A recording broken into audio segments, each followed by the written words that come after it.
గుంతలమయంగా మారిన గ్రామ ప్రధాన రహదారిని మరమ్మతు చేయాలంటూ వినూత్నంగా నిరసన తెలిపారు మైలవరం మండలం వెల్వడం గ్రామస్తులు. మంత్రి నారా లోకేష్ ఫోటో, గుంతలమయంగా మారిన రోడ్డు ఫోటోలతో ఫ్లెక్సీలను ఏర్పాటు చేసి వినూత్నంగా నిరసన తెలిపారు. మా గ్రామంలో ప్రధాన రహదారి దుస్థితి ఇది అంటూ ఫ్లెక్సీలో ముద్రించి నిరసన తెలిపారు గ్రామస్తులు. తక్షణమే రహదారిని మరమ్మతు చేయాలని డిమాండ్ చేస్తున్నారు గ్రామస్తులు.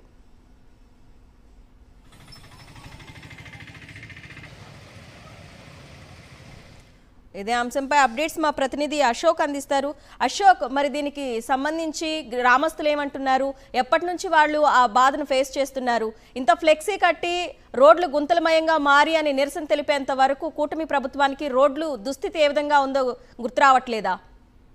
కూటమి ప్రభుత్వం వచ్చిన తర్వాత మేము అద్భుతంగా రహదారులన్నీ కూడా వేసేసాం. గతంలో గుంతలమయంగా ఉండేవి, మేము చాలా అద్భుతమైన నున్నటి రోడ్లు వేసామని చెప్పి ప్రకటనలు చేసుకున్న పరిస్థితి. కానీ వాస్తవానికి చూస్తే గ్రామాల్లో వచ్చి చాలా చోట్ల చాలా దారుణమైన పరిస్థితులు ఉన్నాయి. దానికి నిదర్శనంగా చెప్పుకుంటే కనుక ఎన్టీఆర్ జిల్లా ఏదైతే మైలవరం మండలం సంబంధించిన వెల్వడం గ్రామం ఉన్న రహదారి చాలా స్పష్టంగా కనిపిస్తుందని చెప్పుకోవచ్చు. గతంలో కొద్దిపాటి మాత్రమే అక్కడక్కడ మరమ్మతులు చేయాల్సిన పరిస్థితి ఉండేది. కానీ కూటమి ప్రభుత్వం వచ్చిన తర్వాత స్థానికంగా ఉన్న ఎమ్మెల్యే వీళ్ళంతా కూడా ఈ రహదారి వేస్తా ఉంటూ కూడా 4 నెలల క్రితం చక్కగా ఉన్న తార్ రోడ్ ని పూర్తిగా తవ్వేశారు. ఆ తవ్వేసిన తర్వాత దాని మీద కొంత గ్రావెల్ ను పోసి మాత్రం వదిలేసిన పరిస్థితి. దీంతో గడిచిన 4-5 నెలలుగా ఆ రహదారి మీద వెళ్తున్న వాళ్ళందరికీ కూడా తీవ్ర ఇబ్బందులు గురవుతున్నారు.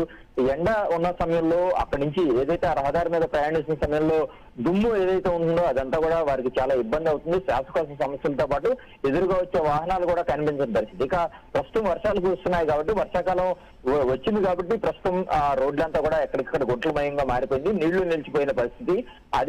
అదే రోడ్ లో విసన్నపేట వరకు కూడా వాహనాలు నిత్యం తిరుగుతుంటాయి.